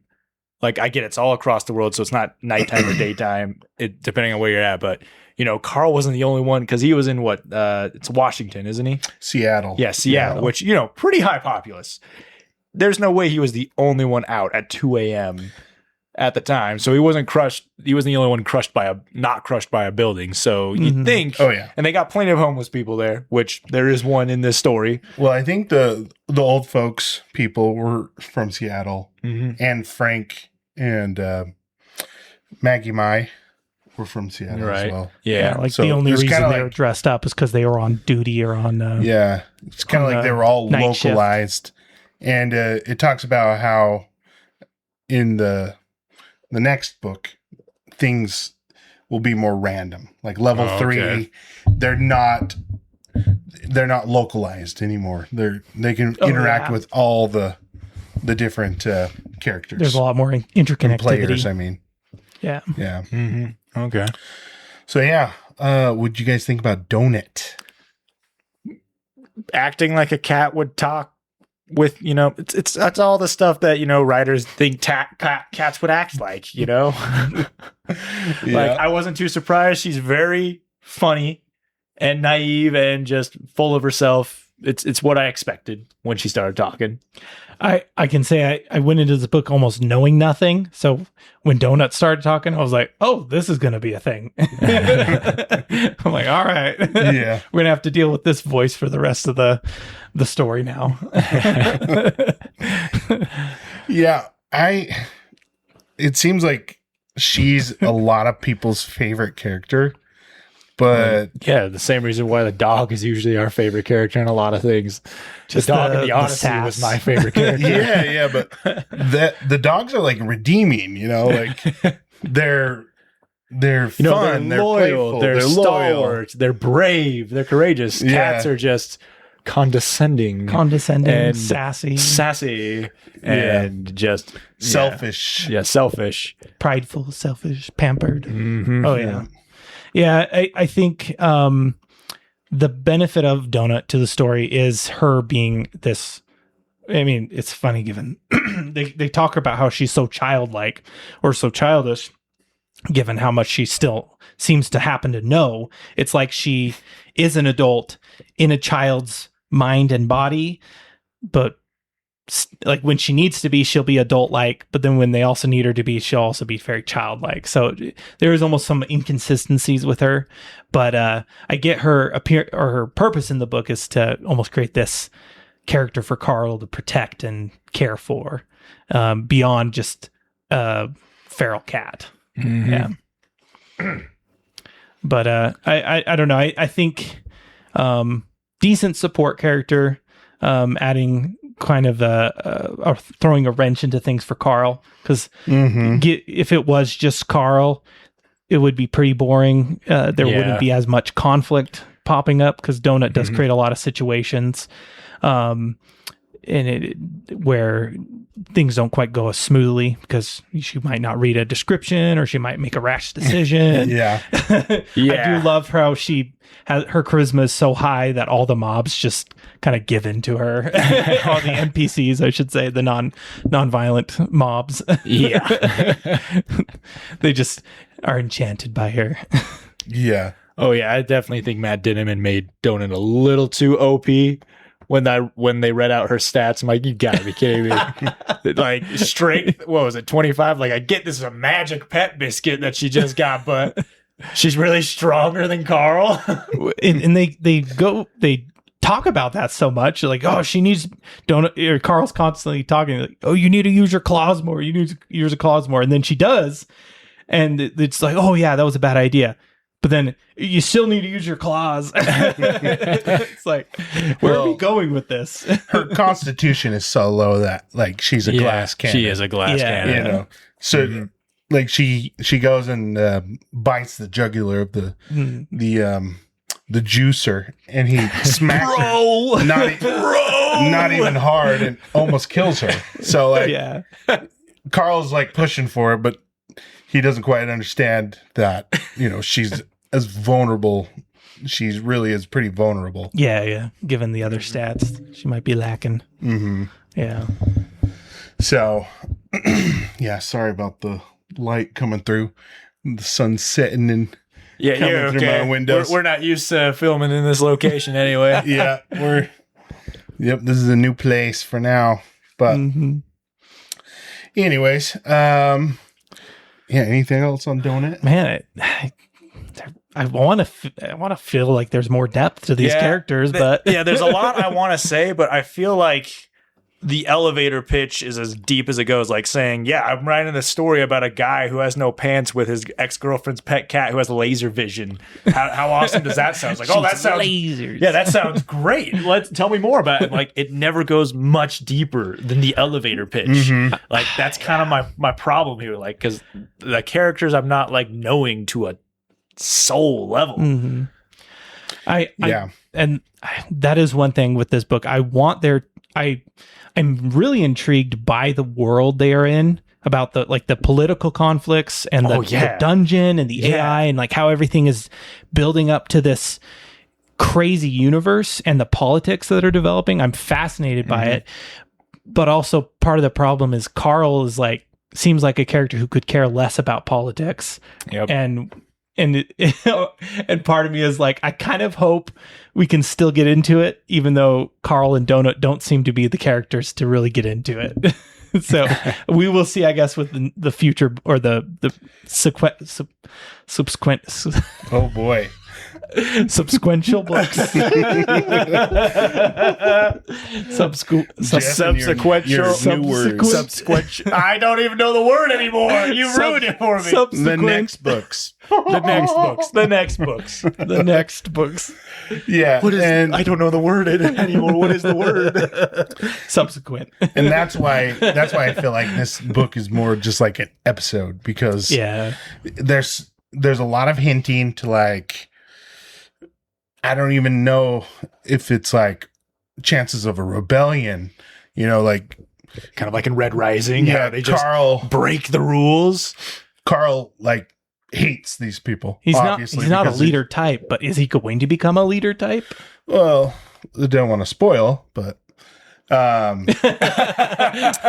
will not. But that's just the question or I'm deny. asking. Yeah, he is a person with a lot of crazy, but like good ideas. Mm-hmm. Like that's one thing about Carl. I do think his intelligence is low, but I think how Audette talked about the wisdom stat isn't kind of hidden. It's hidden.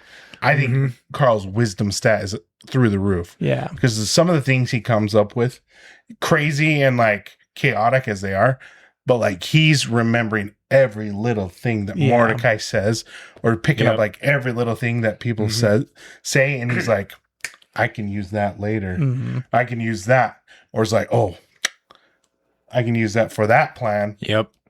Just with like the rage elemental, which was one of my favorite parts. Dude, that was my favorite part. Yeah, hands down.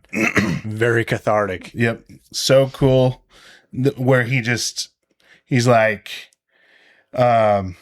picked up from one of the fairies saying that if they enter the stairway, that they die. Yeah. And he's like, I could use that to kill the elemental. It's like, all I need to do is just get it to chase us to the stairway. And I love how he's like, I can't say it. I can't tell you guys because if I say it, then they'll fix the exploit. Yep. Which... coming with a patch. Which, that was probably the high point for me in this book, where, it's a level 93 rage elemental. And they're what, at the time, level 9, level 10, level 11. So, it's one of those things I love about a good story where you have these insurmountable odds and you're sitting there as a reader thinking, how the heck are they going to win this? Like, can they even win this? And to see him get him into the stair, because he remembered that key point, and he basically used the rules given to him to his advantage. Oh, so cathartic. That's where I using all feel the like tools, this book peaked, kind of building up in that moment. That's where I feel like this book peaked, because I never had that same amount of satisfaction after that, where I'm like, oh man, because like you said, the way it ends, it's not this big climactic finish like in Red Rising. It's in a similar sense where it's a game watched by individuals and there's bets getting played and, sponsorships and, boons being given. And, you have Darrow just turning the rules up on his head and taking Olympus himself. That was just climactic. That was amazing. That was you as the reader going, oh, no, he just did it. He did? Oh, my gosh. He's just turning everything on his head. That was the closest that Matt Dinniman got to the Pierce Brown high, which I guess it's not a fair comparison. I shouldn't be comparing this. It's a good contrast, and I feel like that is a really good comparison, because it really goes to show kind of what this story might have been lacking, because it was entertaining. It did, like you guys were saying, this was an engaging part, but it was lacking in some story elements that could have accelerated into another step. But I think, like you were saying, Greg, it does have the episodic feel of just being an episode, and with a lot of episodes, you can't have parts of the or an episode itself be too climactic, because it's got to be building up to that climatic episode itself. And that is almost how this book feels, is it is building up to a future book that will be the great climax. Yeah, I agree for sure. Yep. But back to Carl, it seems like that you'll see if you continue on, he does that a lot, where he figures out these exploits and he capitalizes on these opportunities. But what about Mordecai? What did you guys think of Mordecai? Ooh, I wasn't expecting the name Mordecai for, like, you know, this rat being, and I'm weird. Every time I hear the name Mordecai, first person I think of is Esther's dad from the Old Testament. And then after that, I think of the sarcastic Blue Jay from regular show, like Mordecai and Rigby. I think of the grape from the Esther's version, or the VeggieTales version, or the pea. I don't know if I think he's a grape. Yeah. No, he's got to be a pea because it's VeggieTales. But don't they become the grapes? They have the grapes of wrath. Never mind. I don't know, man. I don't know. And the tomato's a fruit. Yeah, that's true.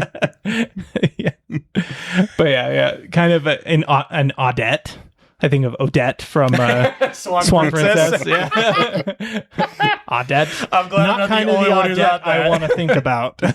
Yeah. But Mordecai, he might be my favorite character. Like we talked about, we always talk about. He honestly seems like he has the most depth. Yes, I would agree. Yes. Yeah, he's got like a picture of his brother. You know.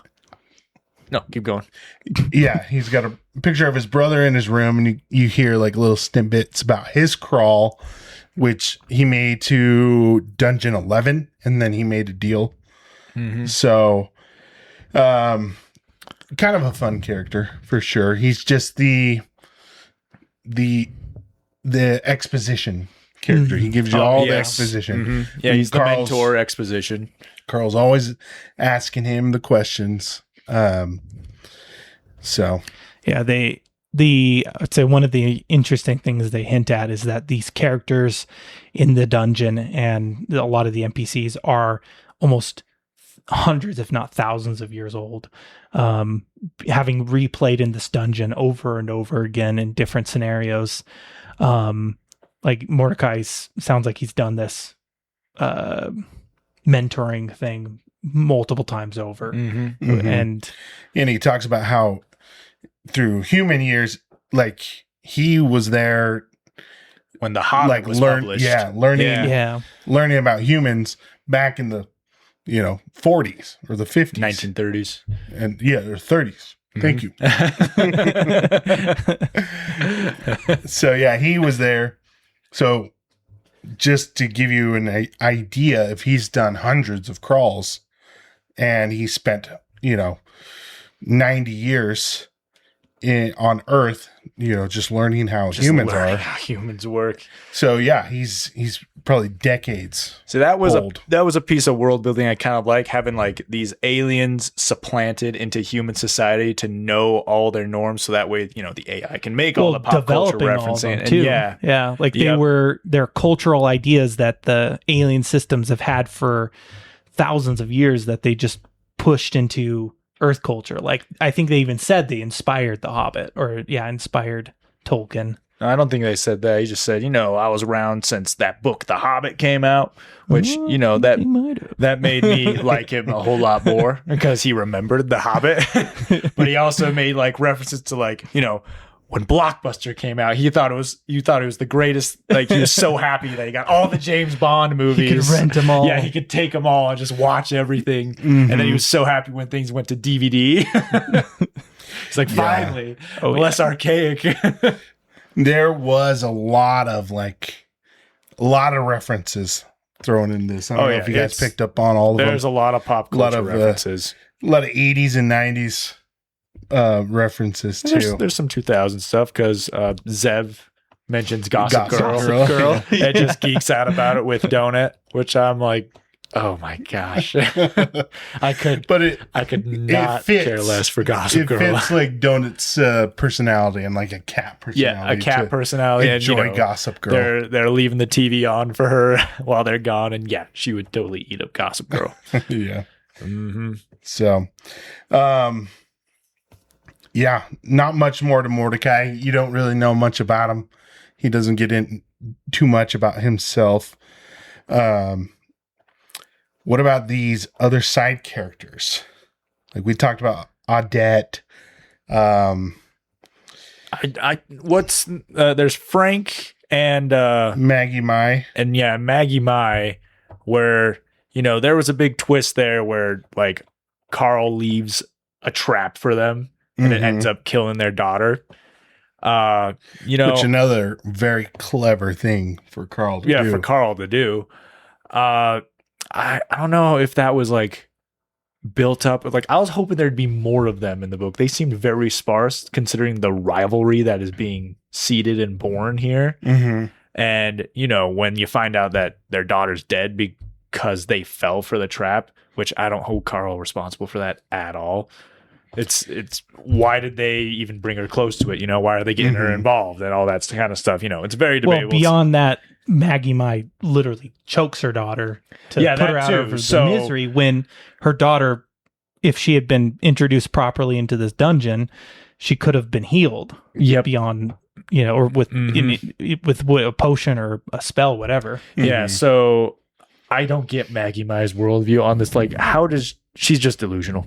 She's just going to be this delusional pantomime villain which Frank seemed to be the most actual person with that. He was just silent the whole thing. This is a man who has lost his daughter. I get it. He's not, and he sees it for what it's worth. Like, she's dead because my partner choked her out and killed her. Like, he has lost his soul. The life is out of his eyes. So having Maggie Mai act the way she is, I'm like, you're not a real person. No, you are so delusional. They're building up to this big villain. It sounds like back to the book being an episode. Mm-hmm. They're revisited in the later books, and you find out more information about the whole situation. Okay, that makes it make more sense. So that's all I'll say. Okay. So, but yeah, like the whole theme about this is there's not a lot of depth to a lot of these characters. I feel like there's not much we can say about them. Yeah. Well, yeah. Do you want to talk about the gameplay then? Yeah. With how the whole dungeon system works. A little bit about the world building as well. The dungeon is built out of earth matter. Basically, everything that was crushed, the humans, the buildings, it was reformed into this dungeon. And like completely, he describes it like a crushed can, like they were completely submerged and crushed into the earth. Mm-hmm. Just any structure. I think he even said like a cardboard box, like a homeless person would be living in. Yeah, or even like an umbrella, but like he wasn't sure about that. Mm-hmm. Yeah. But yeah, like they have safe rooms made out of like a Waffle House or a Taco Bell. Things like that. And almost random, too. Like, I think he said that the Taco Bell was from, like, Venezuela or something, or some South American country. Yeah. So the gameplay, there's not a ton of rules with it. It's just kind of whatever, There's magic, there's spells, there's healing items, there's weapons, all stuff that you usually see in, a game. I guess my big problem with reading this, it's the same scenario as the Hunger Games, as Red Rising, as kind of like Ender's Game, where you have this game where you have people watching and they can aid you or they could not aid you, and you kind of benefit with how good you're doing. And there's like the character has to have an appeal aspect. Yes, and like I just feel like we've seen this a little bit too much. And that's why I loved Pierce Brown's with Red Rising. He kept it in the first book, and that was it. Looks like Matt Dinniman's going to keep this for his whole book series. What's the author of Hunger Games again? Susan Collins. Susan Collins. It seems like she couldn't get away from the Hunger Games because she had to bring Katniss back in to with a Catching Fire and then all that stuff. But I don't know. I'm kind of I got fatigued from this kind of thing. Did you guys feel the same way? I might just be a curmudgeon in this one. A little bit. It's not so battle royale as I would say Hunger Games and Red Rising were. But yeah, I'd say the following books get away from it a little bit because the first book can definitely feel more so. Given wait, you've read more of the Dungeon Crawler Carl books too? Book 3. Yeah. My goodness, what is with you guys reading more than me with the stuff? This is why I delved into Redwall more than you guys. Yeah, but tired of being left out. The first book definitely feels a little more battle royale because it's basically Carl against the map. And it doesn't feel so role playing because I mean there's a little bit with the dealing with the fairies or who are the Karens? Yeah, that was the fairies, crack Karens. I believe. Yeah, like the crack Karens, the fairies and those goblins interacting with them a little bit, but they're still basically mobs and fighting off enemies the entire time and bosses. So it feels like a what's that game? League of Legends. It feels kind of League of Legends-esque. So still a battle royale feeling to it, but going in a more unique direction. But I get what you're saying, Derek. How it has that Hunger Games where there's the people watching for entertainment aspect of it. And in the same way with Red Rising too, there were people watching, they were able to get assistance in some way or another. So there are those story elements that are tropes that keep reappearing that are starting to feel cliche and overused, that are in this book that appear in those other books too. For sure. Yeah. I would still argue that there's not a ton of battle royale feel to it. It is more progression through the game than fighting other crawlers. So I that's definitely part of it, but I would say it's more like Elden Ring or Dark Souls, where you can invade someone's game if you want and fight PvP, but you still have the game that you need to get through to play. So that makes sense. What'd you guys think of the items? They seemed all pretty standard. Yeah. I almost from sorry, go ahead. No, you're good. Okay, go ahead. I'll go. Yeah. It almost for me was a little too random to where like I'm a what do you call it when you want to look better, you want that cool item. Yeah. You want that cool armor piece that makes your character glow. You want to start aura farming with that what you wear. You want that drip, as the cool kids say. What? As the cool kids say what? You want that drip, as the cool kids say. Oh. I thought you had a saying after that. But yeah, exactly. The look you get. You were in such anticipation. You want what do the cool kids say? Cool kids say. I'm just looking at you like, what do you want, idiot? Oh, my bad. But anyways, yeah, especially with Carl, Donut was a little more like, it seemed more blessed, themed related. Okay. Carl was just like random, just like a gauntlet and then knee pads and a cloak and like none of it like go together or anything. But like Hecla gets like this whole set. So I don't know. It's hard when it's just so undefined and it's just random and chaotic. You know, it can be fun for some people. For me, I struggle with that a little bit. I feel like so. Yeah. Did you have anything to add, Geoff? Yes, I did. Okay, yeah. I was just going to move on to another point, but my go ahead. train of thought. Yeah, I wanted more engaging things. I think the coolest item was the one that Carl made with the Jugaboom. The Jugaboom, yeah. I almost wanted more of that, where there was more creativity in kind of ramshackling a bunch of items together. And it did feel too much at times that the items were just to reference meta humor when like the foot fetish and getting the foot care kit and the boxers with the hearts and even all the jokes that would just come along with some of the items. It kind of get a little tiresome where it's like, I almost want something more cool, more unique, more engaging, but it was just like, oh, this is just another meta reference. Yeah.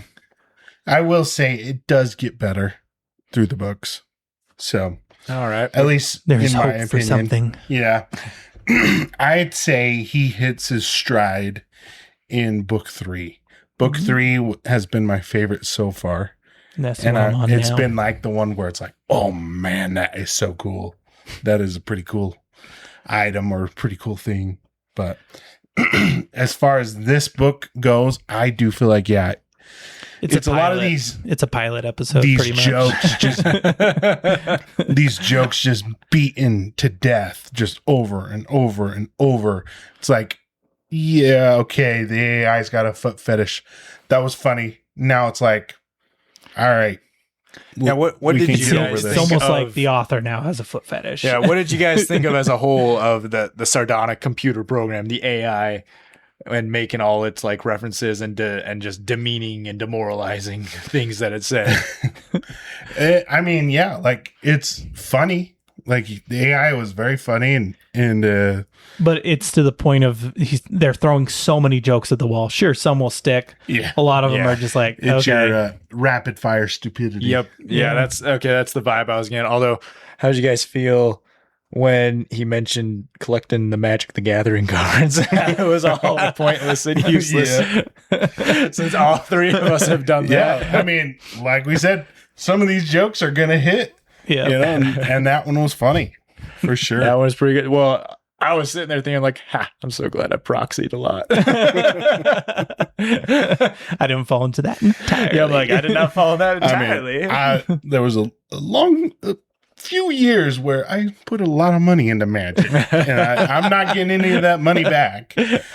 You know, pulling a card and, oh, look, this card's worth $30, and then I go and try and sell that 2 months later card, and then no longer $30. I get lowballed. Oh well, we can buy it at 60%. Yep. So I'm selling my $30 card for $20. That's till they reprint it, and then it loses all of its value. Exactly. That's true. But we're done with our hot take segment. Yeah. But yeah, I mean, it does seem like we are dogging on this quite a bit. And there are a lot of flaws, and I think these are valid arguments. But I do feel like there is a ton of good things with it. The great thing about the book is I think it can inspire people. Yeah, inspire to write better books, better stories in similar fashion. Feel more confident about your own writing, because if this got published and real popular, then I'm not saying it's like horrible slop that just got popular. It's not. It's actually pretty good. I'm gonna have to admit with that, and I probably will give it a somewhat good score in our ratings. But at the same time, it's like we were saying, there's little depth, and it doesn't seem to go past the elevator pitch of what it is.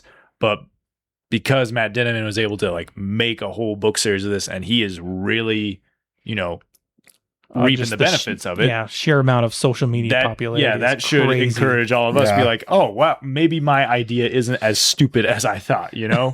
Yeah. Yeah, Well, I believe it was self-published to begin with, and then he That's pretty sold the rights to it to some company, and now they're paying him to finish it, and they have the rights to the audiobook, and that's why they came out with the shiny new print covers, which I do think they are really cool.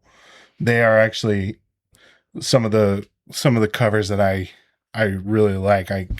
They're definitely appealing to me. I don't know what Yeah. you guys think. this could be a fantastic graphic novel. I Yes. think, given, and it'd be so easy to develop into one. I actually think they are making like a manga style graphic novel of it, if it Mhm. hasn't already been put out. I think I saw a free comic book version of it. I don't know. I couldn't find it anywhere, but to like a version of it. But I've been seeing like makeshift covers of it. So, I would probably dive into this series if it was a graphic novel. It could be fantastic because, like you said, the artwork is a lot of fun. It being so fast paced, it would fit so well into that comic format. Mm-hmm. Yeah, I agree for sure. Back to characters. Sorry, I forgot I had this quote. Yeah.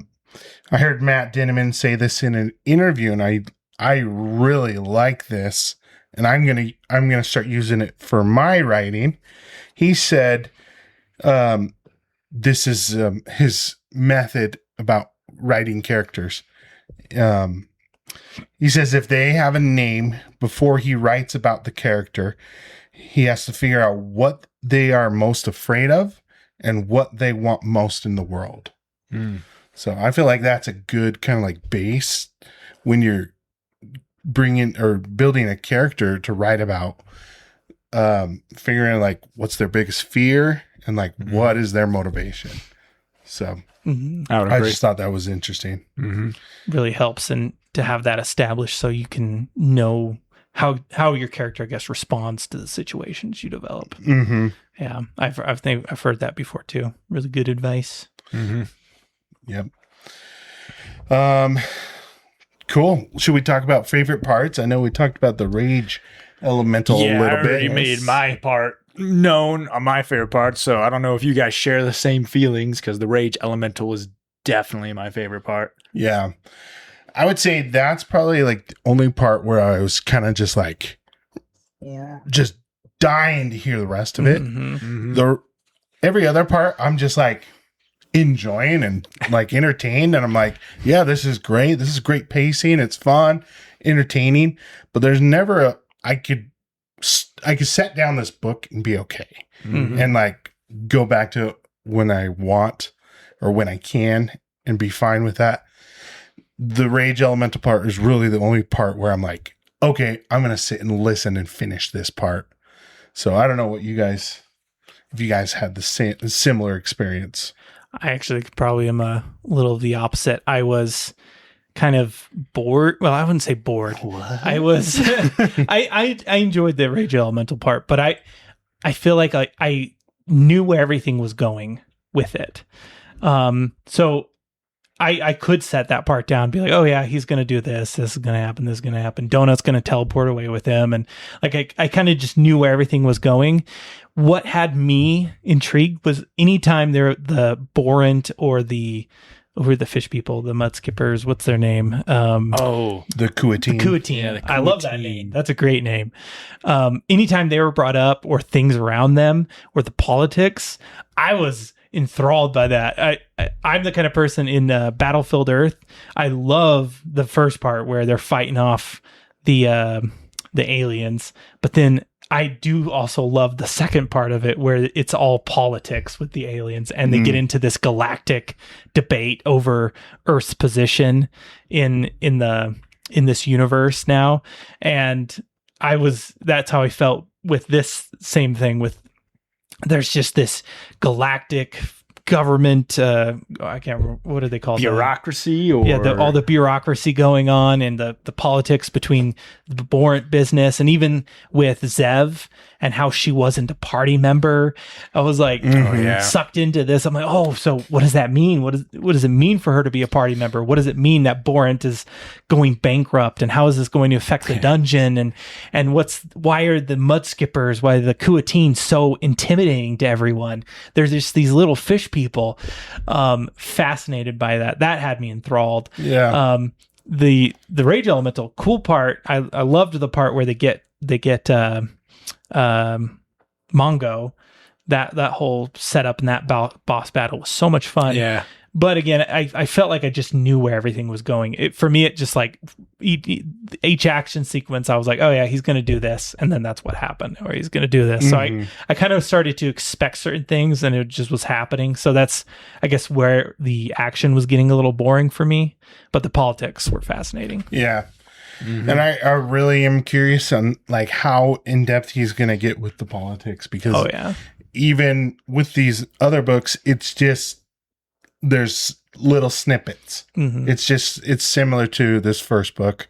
You just kind of get just all in the background, little treats from it. It's in the background, enough to salivate you. Yeah, little hints. So I wonder if there's going to be a switch where it becomes more of the forefront of the story. Yeah, but yeah, so far it's just the dungeon is kind of the forefront. So, but yeah, I do kind of agree with you, Geoff, as far as the action. It didn't seem like there was like too much at stake a lot of the time with these, like like Donut's not going to die or Carl's not going to die.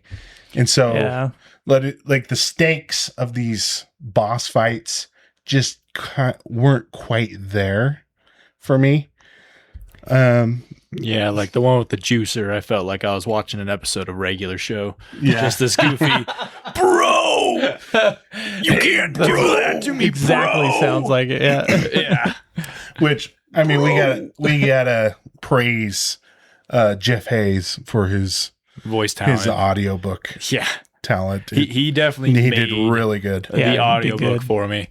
Yeah, for sure. I for a while thought Donut was I'm like, why didn't they credit the other voice actor for Donut and Zev? I'm like, oh, that was him. Yeah. Oh my gosh. And I'm not 100% it's been confirmed, but I'm pretty sure he's been cast to voice Donut in the TV series. Oh, there we go.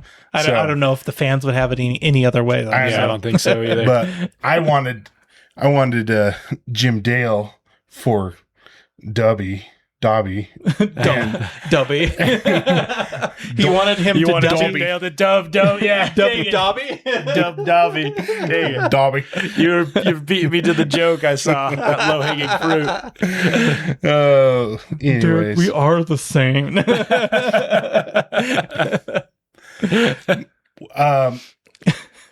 One of the things I do think we need to talk about is the Maestro, the show, because I feel like Audette shows, whatever, Audette was like outrageously it's all ridiculous. Puff piece and but the Maestro, I feel like kind of there Hunger was Games. more weight to what happened there. It's part of those politics, though. Yeah, it's part of the politics. That I think was one of my favorite parts, as crude and crass as that part is. I think it really kind of showed a different side of the universe. Yeah, Carl's true colors, like gave him a little bit more depth. Yeah. So like how he basically risked everything to help this group, and knowing things could go completely wrong, he still pushed the Maestro so that he would send those two back, right? And then helping them by giving them like the clues to get out of the situation. But also at the same time, he was just doing everything he could to ruin the Maestro's show. Yeah. Just aggravate him. Yeah. Oh yeah. That was, I agree. That was a great redeeming moment for Carl, just to feel like just a great character from this person, which is also funny given everything he did to help the old folks home, the old folks group. Mm-hmm. And I felt like there was a lot there that was meant to tug your heartstrings and get you to feel for this character. But honestly, it was the Maestro show that did a lot more of that than the whole care center situation with that group, at least for me. Yeah. And there's like a part where Carl even like chokes up. How he's talking to, I think, one of the nurses. Yeah. And he's like, well, humanity will still be alive as long as we look out for each other. And he like chokes up. Yeah. And then like, you don't even have a second to like enjoy it. Like the heartfelt words, because Zev comes in. He's like, that was great, Carl. Could you say it without coughing or choking up again? Yeah. He's like, yeah, that's funny. But it just goes back to like, yeah, okay, well, you're not going to get the feels from this book. Yeah. Mm-hmm. And Spawn. then that's when the rage elemental comes.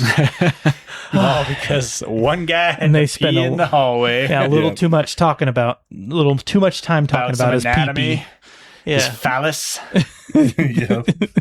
Yeah. And too much time afterwards talking about it. It's like, oh, okay. Yeah. I get it. It's funny, but we can move on. Yeah. Well, any other parts you guys want to talk about or want to bring up or anything else? I'm okay. Yeah. Yeah. Like, I feel like this is a little tough one to talk about. I almost feel like we're going to be roasted for this episode because we were pretty we're a little critical of it. scathing, but believe me, we enjoyed it. I enjoyed it. You guys enjoyed it, right? Yeah. Oh, yeah. Yeah. Like, it's super entertaining and it hooked me. Should this Like be in people's top 10 book lists? Probably not. But I wouldn't say it should. Yeah. This isn't what I fell in love reading, this kind of book. This is a good like break from like the deep books, getting something that's kind of just really shallow but fun and entertaining. it's a good casual listen. Yeah. And I will say it's hooked me though. Like, I understand why it's so popular. I'm hooked. I want to find out what happens next. But a lot of times that's what happens with like these TV shows that leave you with cliffhangers and you're just like, okay, one more episode and then I'll go to bed. That's just kind of the feel I get from this. So yeah, should we be interesting to see how he will or if he struggles to end it, because I can definitely picture that. He kind of talked about that in the interview. He's like, he brought up George R.R. Martin and Patrick Rothfuss, and he's like, I can see why they're struggling to end it. I think he didn't hint that he's struggling to end it, but he's like, I feel the pressure that I'm sure they're feeling now. Oh yeah, because it's become so popular, and people are and just they like started a show now, it's demanding to get worse. it done. Yeah, I could see how that could be difficult to deal with, but yeah, let's get into our rating then, if there's nothing else. Nope, good to go. Yep, I'm good to go. Okay, so yeah, for me, like, this is a tough rating because it is a very easy book to reread and to go back to. So the return and the entertainment value is very high. The depth level, which that is kind of what I'm looking for in a book, is not there. And that's okay. There's nothing wrong with that. It's just maybe not for me. I am probably going to go like a 6-9. Ooh, yep. Pun intended there. Cool.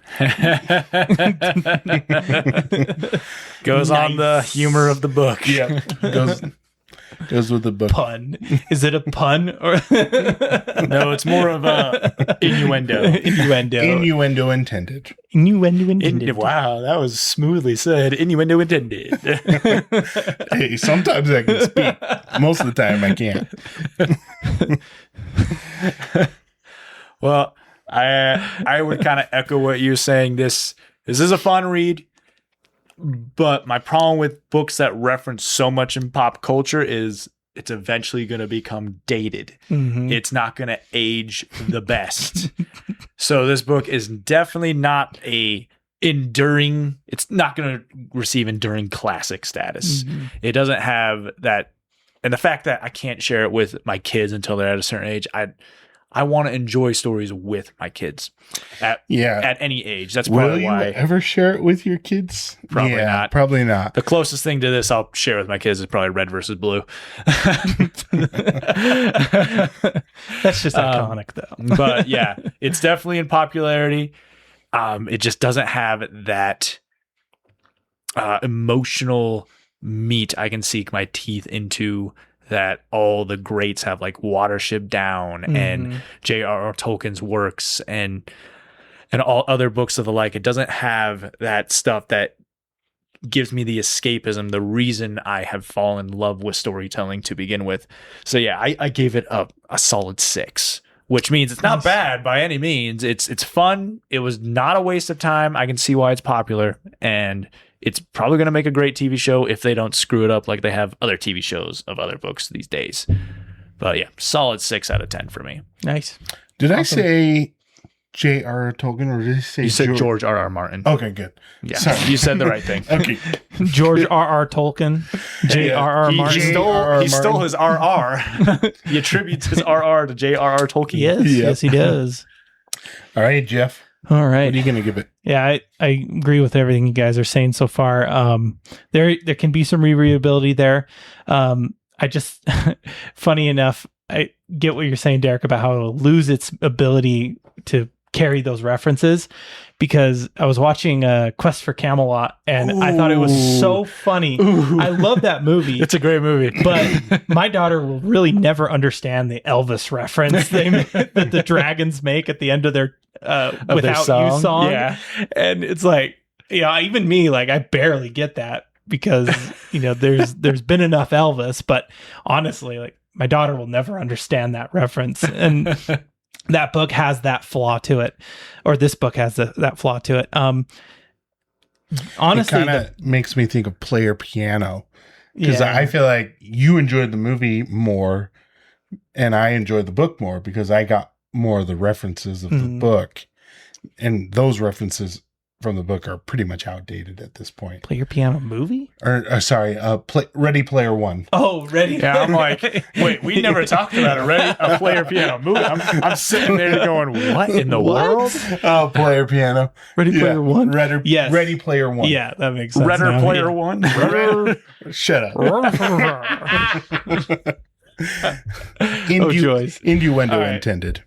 But with this book, actually, I think the biggest detriment to it was just the foul language, the cursing, the taking the Lord's name in vain, the sexual innuendos. If it didn't have any of that, it could rate so much higher for me. Jeff, you Christian bigot. Yeah, I know. You prude. I am a little bit. I agree with your sentiment. I definitely agree. I will admit, I chuckled at some of the cursing, when the A is like, F you. I gave it a little laugh, but it's like so excessive. And I would say even in the later books, it gets so much worse. I'm just like, you're just packing your book full of curses. Are you actually even writing at that point? The dialogue just gets so bogged down with it. And it honestly just takes away from the story so much, from the escapism, like you were saying, Derek. So I'd give this a solid 6. It could be an 8 if it didn't have, if even it had just like 10% of the cursing left behind, it would bump it up so much more. But it just takes away so much from it. I am interested in the story. I'm reading more of the books too. But yeah, solid 6. It could be better. And I think the benefit of it is it can inspire people to write better books with less cursing, less innuendos, less taking the Lord's name in vain. So yeah, that's my placement. Sweet. Cool. One thing I totally spaced before we end this episode. This is our 13th episode. which means we've been doing this podcast for a year. Woohoo! Happy birthday So, to the podcast! Congratulations to you guys Yeah. for sticking with this, We took it out. with this crazy idea. But I got you guys some gifts. Oh. So I believe we all use pop sockets, right? Yeah, I got a new phone recently, so I don't have a pop socket yet. Oh, Ooh. but will you be getting one then? I don't know. I got Just say yes, stand. Derek. Yes. Just say yes. Okay, I can return yours, Derek. I'm sorry. Ooh. You can have it if you want. Oh no, I'm going. This is epic. These are custom made. Epic. Oh, the Pop custom made. sockets. Now I gotta use it. Yeah. Oh, Big Rascals pop socket. Oh my gosh, I gotta use it now. Yep, I got logos on the pop socket. That's awesome. So, yep. This is incredible. Wow. That is super fun. Look at us. Oh, yeah. Doesn't it look just so official? Yeah, yeah. it does. Wow, I need But- to turn this into a badge. There you go. Mm-hmm. Yeah, anyways, congratulations, guys. Thank you, bro. Really, Bro, you did it, bro. thanks for sticking to this out with me. This is it's a slow growth. We are growing, but very, very slow. We're obviously doing this for fun in the moment. It's not like a moneymaker or anything like that. But so yeah, I just want to say thank you guys for all you do. Yeah. Thank you, man. Yeah, thanks for welcome. bringing us together for this idea. And thank you to all you viewers who have joined us in our episodes and those who have commented on our videos. I thought once we were throwing stuff out there, we would be thrown to the mobs and being just like harassed and harangued and all manner of evil things would be spoken to us. But anytime one of our videos have done well, you guys have been so positive, we have been received so well. And there's been so many comments I've just looked back on just for a nice little hint of dopamine. So thank you. Thank you so much. You have proved me wrong. I had such a nihilistic view of making content online, but the internet can be a very supportive place. Very supportive or very mean. Yes. Which It seems like it's one or the other. we've had a few mean people here and there, but they've been easy to shake off. Yeah, just Yeah. gotta ignore Oh man. them. But Yep. anyways, congratulations on a year, guys. Yeah, that's So- great. It's been great. Thank you, man. Looking You bet. forward to another. So Good stuff. our next What's book, next? we because there's 3 of us and there's 12 months. 12 years in a month. 12 years in a month. 12 months in a year. We have decided every September we're going to do something a little different. We're either going to do like a fan pick or something unique. And we'll use this for an example.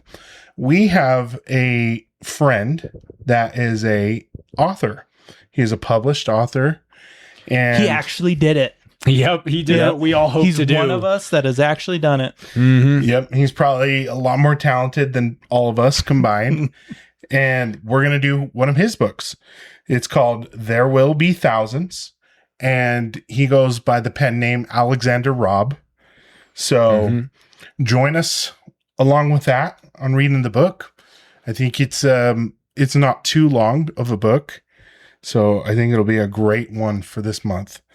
But also with this month, we are going to skip our Big Rascals Writing Challenge, and we're going to do the bonus segment where we're going to interview Alex. So, and kind of see the ins and outs of being a self-published author. Yep. So, Maybe ask him why he made certain decisions in his book. Yep. Mhm. Yeah. Where he gets his inspiration. We'll talk about what the book with him motivates for sure. Mm-hmm. Absolutely. But I think this is going to be so fun. And this is something that I would like to do in the future. As for September, like if we can get more authors that would like us to review their book, we would be more than happy to. You can reach us at bigrascals.podcast@gmail.com. Just send us an email and let us know, and we'd be happy to look at your book and give you a review. And we would love to interview you as well. So Yep. Oh yeah. Mm-hmm. And yeah, I think that's it. Anything else? Nope. Great but fun. Yeah, it's gonna be really fun. We're it's exciting. We're kind of looking like we're more official, you know. Yeah. Having an author. Oh man, it's yeah. kind of cool. Yep. But I guess until next time. Well, hold on. Just really quick. Let's just a reminder, join us for our bonus segment, Big Rascals Writing Challenge, where we're doing our own lit RPG short story. It will include a item discovery, a level up, and a boss battle. Oh crap. And always remember, please like, comment, follow, or subscribe. We really appreciate it. So yeah, let's get into the quotes. All right. Mine would be, "You did it, bro." Mine is glarp glarp. Mine is new achievement. You've killed a mob. You're a murderer. He probably had a family.